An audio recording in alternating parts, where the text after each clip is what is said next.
में हम लोग एक ऐसे बिजनेस आइडिया के बारे में बात करने वाले हैं जो एग्रीकल्चर और टेक्सटाइल का बैकबोन है। यस, मैं बात करने जा रहा हूं कि आप कॉटन गिनिंग मिल का बिजनेस कैसे सेटअप कर सकते हैं। देखो, मैं यहां पे क्लियर करना चाहता हूं कि ये एक जो है हाईली इन्वेस्टेबल और हाई डिमांड वाला वेंचर है जिसमें आप सीधे कॉटन फार्मिंग से जुड़े हुए सेक्टर का हिस्सा बन सकते हैं। वीडियो को एंड तक जरूर देखना क्योंकि मैं इस वीडियो में सारे इन्फॉर्मेशन देने वाला हूं। क्या इन्वेस्टमेंट लगने वाला है, क्या प्रॉफिट कमा सकते हो, रॉ मटेरियल कितना लगेगा, किस तरह से जो है इसका प्रोसेस होता है, ये सारे चीज जो है जानकारी एक ही वीडियो में मिलने वाली है। तो चलिए सबसे पहले हम लोग बात करेंगे कि कॉटन गिनिंग होता क्या है। आप लोगों के मन में क्वेश्चन होगा सर कॉटन गिनिंग क्या है। तो देखो, मैं आपको बताना चाहता हूं कि कॉटन गिनिंग जो है एक तरह का जो है मैकेनिकल प्रोसेस होता है जिसमें आपका जो रॉ कॉटन होता है या आप रॉ कपास बोल सकते हो, कपास भी बहुत लोग बोलते हैं, तो आप लोग जो है रॉ कॉटन से सीड यानी कि बीज को जो है अलग करते हैं, तो इसी को कॉटन गिनिंग कहा जाता है। यहां तक क्लियर हो गया। तो आपको बता दूं कि इस प्रोसेस के बाद जो कॉटन बचा होता है ना, उसी को स्पिनिंग मिल, कपड़ा इंडस्ट्री या क्विल्ट मेकिंग में यूज किया जाता है। इस बात का ध्यान रखना। तो सबसे पहले हम लोग यहाँ पे मार्केट साइज के बारे में बात करेंगे कि अभी के समय में कॉटन गिनिंग का मार्केट इंडिया में कितना बड़ा है।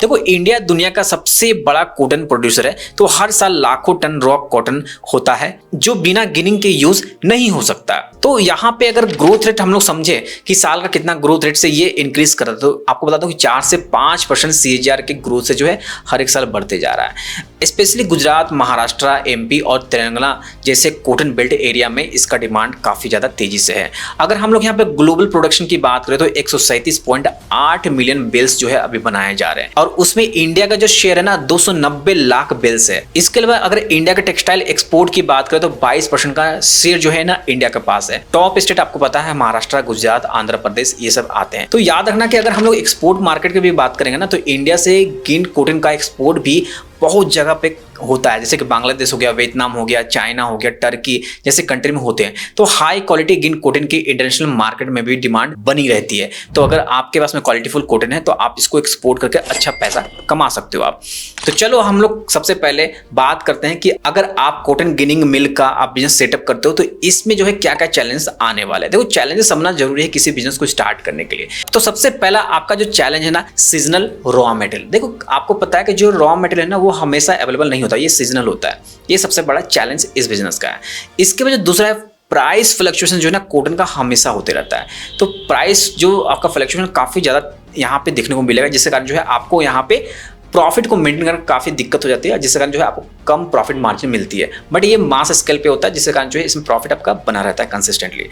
इसके अलावा जो है बहुत सारे पॉल्यूशन का नॉर्म्स है इसमें जो कि आपको यहाँ पे कंप्लाइंस करने पड़ते हैं। इसके बाद जो नेक्स्ट है लेबर का शॉर्टेज जो है आपका पिक सीजन में होता है इसमें। तो याद रखना कि लेबर को जो है आप रिटेन करके रखने की कोशिश करना ताकि जो है आपका गेनिंग जो मिल है ना वो सही तरीके से चल सके। इसके बाद जो नेक्स्ट चैलेंज आता है इनिशियल हाई इन्वेस्टमेंट, यानी कि आपको इनिशियल लेवल पे काफी ज्यादा इन्वेस्टमेंट करने की जरूरत पड़ती है और जब तक इन्वेस्टमेंट नहीं करेंगे तब तक आप इंडस्ट्री को सही तरीके से चला नहीं सकेंगे। क्लियर यहाँ तक? तो चलो अब हम नेक्स्ट बात करते हैं क्या क्या चीजों की रिक्वायरमेंट रहेगी अगर आप गिनिंग मिल का आप सेटअप करते हो। तो देखो, अगर कॉटन गिनिंग मिल का आप सेटअप करते हो तो सबसे पहले एरिया की रिक्वायर्ड रहेगी। एरिया जो है यहाँ पे 5 से 7 एकड़ आपको जरूरत पड़ेगी, तो 5 से 7 एकड़ जो है आप एरिया ले लेना। इसके बाद जो दूसरा रिक्वायरमेंट है आपको यहाँ पे इलेक्ट्रिसिटी हैवी लोड लेना पड़ेगा, तो वो जितना का कैपेसिटी का मशीन होगा उसके अकॉर्डिंग जो है आप 500 kVA का ट्रांसफार्मर आप सेटअप इंडिविजुअली करोगे अपने फैक्ट्री के लिए। इसके बाद जो है आपको वाटर की फैसिलिटी वहां पे अवेलेबल करवानी पड़ेगी क्योंकि वहां पे ह्यूमिडिफिकेशन आपको करना पड़ेगा, जिस कारण जो है वाटर की फैसिलिटी अवेलेबल होना काफी अनिवार्य है। देन इसके अलावा जो है आपको शेड्स एंड बिल्डिंग वहां पे कंस्ट्रक्शन करने पड़ेंगे, या कंस्ट्रक्शन किए हुए हैं तो बहुत अच्छी बात है, आप वहां पे डायरेक्टली इस बिजनेस को स्टार्ट कर सकते हैं। इसके अलावा जो है पॉल्यूशन कंप्लायंस मैंने बताया, तो पॉल्यूशन कंप्लायंस भी आपको करना है, वो लीगल लाइसेंस के अंदर आता है। तो ये सारे जो बेसिक रिक्वायरमेंट ना आपको समझने पड़ेंगे, तभी आप इस बिजनेस में सही तरीके से एंटर कर पाओगे। तो चलो अब हम नेक्स्ट बात करते हैं रॉ मटेरियल के बारे में। देखो, सिंपल सी बात है कि अगर आप यहाँ पे कॉटन गिनिंग मिल आप सेटअप करना चाह रहे हो तो इसमें जो आपका रॉ मटेरियल है रॉ कॉटन आपको लगने वाला है।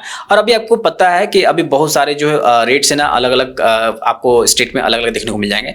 अगर रॉ कॉटन की अगर अभी करंट रेट की बात करूं तो यहाँ पे 25 रुपए पर केजी अभी चल रहा है। और यहाँ पे जो आपका इस प्लांट की जो मैं लेके चल रहा हूँ, जो अभी मैं बता रहा हूँ, तो अगर इसमें अगर आप प्रोडक्शन करोगे तो महीने में जो है आपको अप्रोक्सीमेट जो है 6250 kg का जो है रॉ कॉटन आपको लगेगा अगर आप इस तरह की इंडस्ट्री सेटअप जो मैं आपको इसमें बताने जा रहा हूँ। ठीक है, और अभी का जो रेट है मैंने बता दिया कि अभी 25 रुपए पर केजी केजी के आसपास चल रहा है। तो आप अपने स्टेट में प्राइस पता करना, कमेंट बॉक्स में कमेंट जरूर करना कि आपके एरिया में कॉटन का क्या अभी रेट चल रहा है, यानी कि रॉ कॉटन का रेट क्या चल रहा है। तो चलो अब हम नेक्स्ट बात करेंगे कि अगर आप कॉटन गिनिंग मिल का बिजनेस सेटअप करते हो तो आपको कौन कौन से लीगल लाइसेंस लेने पड़ेंगे। तो यहाँ पे आप पहले कंपनी रजिस्ट्रेशन करना, इसके बाद जो है आप ब्रांड रजिस्ट्रेशन कर लेना, देन इसका जीएसटी रजिस्ट्रेशन आपको लेना पड़ेगा, फैक्ट्री लाइसेंस आपको लेना पड़ेगा, पॉल्यूशन कंट्रोल बोर्ड से यहाँ पे एनओसी आपको लेना पड़ेगा, फिर ट्रेड लाइसेंस आपको लेना पड़ेगा, फायर सेफ्टी भी आपको लेना पड़ेगा, लेबर और यहाँ पे जितने भी लेबर से रिलेटेड रजिस्ट्रेशन वो सारे आपको लेने पड़ेंगे। यानी कि यहाँ पे जो है आपका जितना भी लाइसेंस है इसमें लमसम अच्छा खासा आपको खर्चा आ जाएगा, 5 लाख से लेकर 6 लाख के बीच में खर्चा आ जाएगा। और इलेक्ट्रिकल लोड जो लेंगे ना उसमें आपको अलग से खर्चा आएगा वाला। तो यहाँ तक क्लियरफाई हो गया। तो अब हम लोग नेक्स्ट बात करते हैं कि आपको कौन कौन से यहाँ पे मशीन लगेंगे इस बिजनेस को स्टार्ट करने के लिए। अगर मशीन की बात करें तो सबसे पहले यहाँ पे जो मशीन है ना 100 गिन मशीन लगेगा। यहाँ पे 100 गिन मशीन जो है आपको 24 क्वांटिटी लगने वाला है, जिसका प्राइस जो है आपका 3 लाख रुपए पर यूनिट आता है। तो 72 लाख तो इसी तरह हो गया। इसके अलावा जो है प्री क्लीनर जो है आपको एक लगेगा, जिसमें 15 लाख रुपए की कीमत अभी मशीन का प्राइस चल रहा है। इसके अलावा लिंट क्लीनर जो है यहाँ पे आपको एक लगने वाला है, जिसमें 12 लाख का आपका इन्वेस्टमेंट जाएगा। कपास कन्वेयर सिस्टम आपको लगने वाला 8 लाख रुपए, उसमें इन्वेस्टमेंट जाएगा।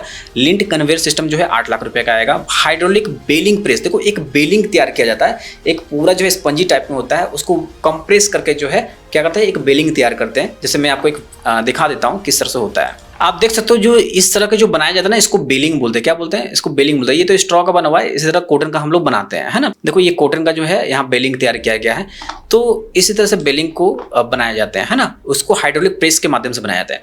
ह्यूमिडिफायर जो है आपको यहाँ पे एक लगने वाला है, जिसमें आपको 6 लाख का इन्वेस्टमेंट जाएगा। इलेक्ट्रिकल सेटअप और वे ब्रिज में जो है आपको 20 लाख रुपए जाने वाला है। यानी टोटल मशीनरी यहाँ पूरे क्लियर है। तो अब हम नेक्स्ट देखेंगे आपको टोटल इन्वेस्टमेंट यहाँ पे कितना लगने वाला है। देखो इन्वेस्टमेंट की बात करें तो सबसे पहले यहाँ पे लैंड एंड डेवलपमेंट में आपका इन्वेस्टमेंट जाने वाला है। तो यहाँ पे जो लैंड एंड डेवलपमेंट में इन्वेस्टमेंट जो है ये टोटली डिपेंड आप पे करेगा कि आपका कितना बड़ा एरिया है, उस पर क्या क्या चीज़ का आप डेवलपमेंट करोगे। फिर भी एक एवरेज जो है यहाँ पे आप लेके चल सकते हो कि आपका 17 लाख का इन्वेस्टमेंट यहाँ पे जाने वाला है। बिल्डिंग एंड सिविल वर्क में जो है आपका अप्रॉक्सीमेट जो है 3 करोड़ का जाने वाला है। इसके अलावा प्लांट एंड मशीनरी में जो है आपका 2.63 लगेगा। देखो मशीनरी भी तो मैंने बता दिया था, कुछ कुछ जो है आपको यहाँ पे प्लांट का सेटअप जो करेंगे पूरा, उसमें 2.63 के आसपास जाने वाला है। क्योंकि मशीन लाने से नहीं होगा, मशीन का पूरा फाउंडेशन होगा, उसको पूरी तरह सेटअप किया जाएगा, उसमें ट्रायल रन होता है। तो ये सारे को लेकर जो है आपका 2.63 जो है आपका करोड़ रुपीस आपका यहाँ पे लगने, यानी कि 2 करोड़ 63 लाख रुपए लगने वाला है। इलेक्ट्रिसिटी एंड मिसलेनियस में जो है आपका 12 लाख का लमसम जाएगा। प्री ऑपरेटिव एक्सपेंसेस जो है 24 लाख का जाएगा। 3.5 से 4 करोड़ का यहाँ पे वर्किंग कैपिटल अपने पास रखना। तो यहाँ पे यहाँ तक क्लियरिफाई होगा। किसी तरह कोई डाउट है तो कमेंट करना। देखो ये हाईली इन्वेस्टेबल बिजनेस मैंने बताया था कि इनिशियली जो है आपको हाईली इन्वेस्ट करना पड़ता है, बट प्रॉफिट भी इससे अच्छा आता है। यहाँ पे जो है ना seasonal availability of raw material कारण जो है ना यहाँ पे प्रॉफिट जो है आपका कम रहता है, बट वो कंसिस्टेंटली जो है आपको प्रॉफिट ये बिजनेस देके जाएगा, इस बात का ध्यान रखना। तो चलो अब बात करते हैं यहाँ पे फ्लो प्रोसेस चार्ट के बारे में कि अगर आपका जो cotton ginning mill industry setup होगा उसमें प्रोसेस किस तरह से होगा। जब रॉ कॉटन आपके इंडस्ट्री में आएगा एज ए रॉ मटेरियल, तो उसके बाद उसका प्रोसेस किस तरह से होगा। देखो मैं पहले बता दूं, पहले रॉ कॉटन आएगा, उसका ग्रेडिंग किया जाएगा, फिर उसके बाद न्यूमेटिक कॉन्वेइंग किया जाता है, प्री क्लीनिंग होता है, सो गिनिंग होता है, फिर लिंट क्लीनिंग होता है, बेलिंग प्रेस होता है हाइड्रोलिक के माध्यम से, पैकेजिंग होता है, स्टोरेज होता है, फिर सील किया जाता है। तो यही एक फ्लो प्रोसेस चार्ट है गिनिंग प्रोसेस का। इसमें कोई भी एक्स्ट्रा रॉकेट साइंस नहीं लगाना है। तो चलो अब हम नेक्स्ट बात करते हैं कि यहाँ पे कितने नंबर ऑफ मैन पावर आपको लगने वाले हैं और कौन कौन सा पोस्ट होगा, क्या सैलरी आप रख सकते हो। देखो यहाँ पे जो है ना आपको मशीन ऑपरेटर कम से कम 24 रखना पड़ेगा, जिसमें आप 15,000 रुपया एवरेज पर मंथ का सैलरी दोगे। सुपरवाइजर टेक्नीशियन में जो है आपको 10 नंबर रखना पड़ेगा, यहाँ पे 25,000 जो है आप रख सकते हो उसका सैलरी। एडमिन एंड अकाउंटेंट में जो है 5 आपको रखना पड़ेगा, 20,000 रुपये सैलरी रख सकते हो। हेल्पर और लेबर में जो है 60 रखना पड़ेगा, 10,000 की आपको सैलरी पर लेबर देनी पड़ेगी। सिक्योरिटी एंड मेंटेनेंस में जो है 4 रखने पड़ेंगे, जिसमें 12,000 रुपये आपको सैलरी देना पड़ेगा। अगर टोटल मंथली सैलरी कॉस्ट की बात करो तो 12 से 13 लाख रुपये आपकी जाने वाली है। तो ये इतने सारे नंबर ऑफ मैन पावर आपको लगेंगे। तो यहाँ पे number of man power clear है। तो चलो अब हम नेक्स्ट बात करते हैं यहाँ पे प्रॉफिट मार्जिन कितना होगा, कितना तक प्रॉफिट कमा सकते हो और यहाँ पे आपका मंथली एक्सपेंस कितना होगा। देखो नेट प्रॉफिट निकालने के लिए सबसे पहले मंथली एक्सपेंस समझना पड़ेगा। तो चलो पहले मंथली एक्सपेंस को समझ लेते हैं। तो मंथली एक्सपेंस की बात करें, सबसे पहले रॉ कॉटन जो है आपको यहाँ पे सीजनल मिलता है, तो आपको रॉ कॉटन जो है हमेशा स्टॉक में अपने पास में रखना पड़ेगा। तो यहाँ पे आपको क्या करना पड़ेगा, 1 करोड़ से 1.5 करोड़ रुपया क्या है आपको यहाँ रॉ मटेरियल परचेस में लगाना है।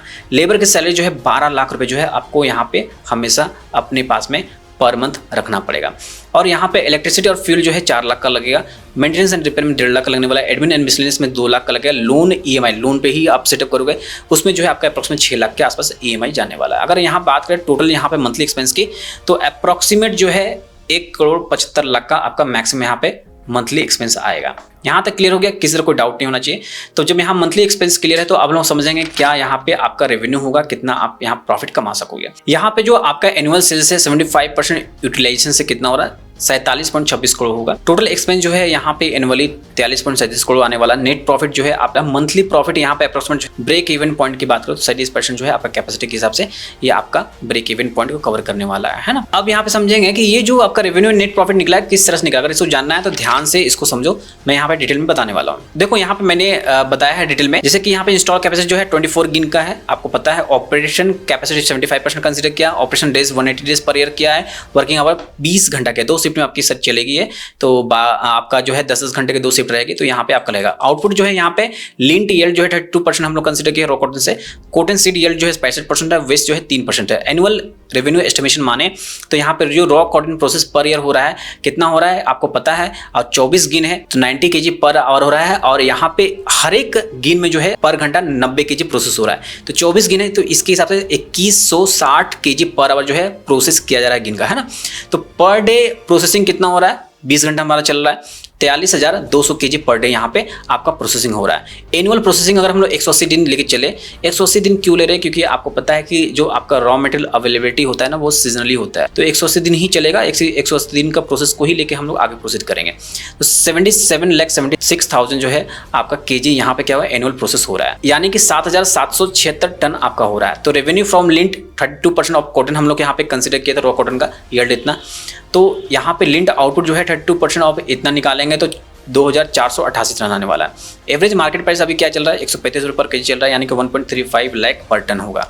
इसके बाद रेवेन्यू की अगर बात करें, लिंट से रेवेन्यू कितना आ रहा है तो हम कितना आ रहा है। अब यहाँ पे रेवेन्यू फ्रॉम कॉटन सीड की बात करते हैं, 65% यहाँ पर रखे हैं, तो 7,776 जो टन था उससे 65% लेंगे तो 5,054 टन आएगा। 27 रुपये पर केजी अभी चल रहा है जो कॉटन सीड का प्राइस है, तो यहाँ पे कितना हो गया आपका रेवेन्यू। ये याद रखना 33 यहाँ पे है, 13 यहाँ पे है ना। इसके बाद जो है रेवेन्यू फ्रॉम कॉटन वेस्ट से 3% वेस्ट हो रहा था, तो इसका अगर 3% निकालेंगे तो 233 टन होगा। अभी हम लोग इसको कैटल फीड और फ्यूल के लिए यूज़ करते हैं, 5 रुपये पर केजी के हिसाब से होगा। तो यहाँ पे जो है आपका ठीक है, अगर हम लोग तीनों को जोड़ेंगे, जो आपका यहाँ पे 33.58 करोड़ था, 13.65 करोड़ था और 11.65 लाख है, तो इसको अगर हम लोग जोड़ेंगे तो कितना का, तो ये समझ में आया कैसे ये आपका एनुअल यहाँ पे सेल्स रेवेन्यू आया था, ये यहाँ तक क्लियर हो गया। अब लोग नेक्स्ट देखेंगे कि एनुअल ऑपरेटिंग एक्सपेंसेस कैसे आ रहा है। जो रॉ मटेरियल है आपको पूरे साल के लिए 36 करोड़ रुपये लगने वाला है। लेबर की जो सैलरी है 1.5 CR आने वाली है। पावर यूटिलिटीज में 50 लाख आने वाला है ईयरली का। इसके बाद जो है मेंटेनेंस एंड एडमिन में जो 1 करोड़ रुपये खर्च आएगा। पैकेजिंग मिसलेनियस में 40 लाख रुपया, डिप्रिसिएशन 1 करोड़ का रखा हुआ, इंटरेस्ट एंड फाइनेंस जो है 2.97 करोड़ का, है ना। तो टोटल जो है एक्सपेंस कितना 43.37 करोड़ का यहाँ पे एनुअली एक्सपेंसेस आपका आने वाला है। प्रॉफिट कैलकुलेशन करेंगे। ग्रॉस रेवेन्यू आपको पता है 47.35 करोड़ था। टोटल जो एक्सपेंस है आपका कितना 43.37 करोड़ है, और यहाँ पे ऑपरेटिंग प्रॉफिट जो यानी कि जो PBIDT है वो आपका 3.98 करोड़ आएगा। अब यहाँ पे डिप्रिसिएशन फाइनेंस में जो है 2.61 है, तो प्रॉफिट यानी PBT जो आएगा प्रॉफिट बिफोर टैक्स। अब प्रॉफिट आफ्टर टैक्स जो है यहाँ पे, यहाँ तक किसी तरह कोई डाउट नहीं होना चाहिए। तो ये आपको समझाया किस तरह से यहाँ मैंने प्रॉफिट निकाला है। तो चलो अब हम लोग कुछ मार्केटिंग स्ट्रेटेजी के बारे में बात करेंगे, किस तरह से आप मार्केटिंग स्ट्रेटेजी यूज करके जो है आप अपने प्रोडक्ट को मार्केट में सेल कर सकते हो। सबसे पहले जो है आपको क्या करना पड़ेगा, टाइप करना पड़ेगा बड़े बड़े जो टेक्सटाइल और स्पिनिंग मिल से, उसको टाइप करो। डायरेक्ट B2B कॉटन एक्सपोर्टर से कॉन्टेक्ट करो। लोकल मंडी एजेंट और एग्रीगेटर से आपको टाइप करना पड़ेगा। बिल्ड करना पड़ेगा ऑनलाइन B2B प्रेजेंस, जैसे इंडिया मार्ट, ट्रेड इंडिया, ऐसे जगह पे आपको खुद का प्रेजेंस लगाना पड़ेगा। यूज बेल क्वांटिटी टैक्स, यानी जो आप बनाए हो पूरा हाइड्रोलिक प्रेस करके जो भी बेल बनाए हो उसका जो है आप क्वालिटी टैक्स जो है आप जरूर करो। लॉन्ग स्टेपल, कंटामिनेशन फ्री, ये सब जो है आपको टैक्स लगाने पड़ेंगे। ISO सर्टिफिकेशन जो है आपको लेना पड़ेगा। सभी ISO सर्टिफिकेशन ले जाकर, ताकि आपका ट्रस्ट जो है इंटरनेशनल मार्केट में बिल्ड हो सके। और इसके लिए जो है आप जितने भी कॉटन एक्सपोर्ट, एक्सपो या एग्री फेयर्स होते हैं ना, वहाँ पे अटेंड करो, वहाँ पे आपको अच्छे खासा ऑर्डर मिल जाते हैं। इसके अलावा जो है आप ऑनलाइन प्रेजेंस अपना जरूर बनाएं, क्योंकि आज के समय जो है डिजिटल एरा चल रहा है। डिजिटल एरा में डिजिटल प्रेजेंस बनाना काफी जरूरी है। तो ये सारे जो है स्ट्रेटेजी यूज करो और आप जो है कॉटन गिनिंग मिल का बिजनेस सेटअप करके जो है आप सक्सेसफुल एक बिजनेसमैन बन सकते हो। देखो हो सकता है कैलकुलेशन बहुत लोगों को समझ में नहीं आया हो, मुझे कमेंट करना, मैं डेफिनेटली उन लोगों को गाइड करूंगा। तो वीडियो अच्छा लगा, वीडियो को लाइक करना, चैनल को सब्सक्राइब करना, वीडियो को लोगों तक शेयर करना, ताकि जिन लोगों को नहीं जानकारी उन लोगों को जानकारी हो सके। बस आज के लिए इतना ही रखते हैं वीडियो में, तो आज के लिए इतना ही रखते हैं इस वीडियो में। धन्यवाद, जय हिंद।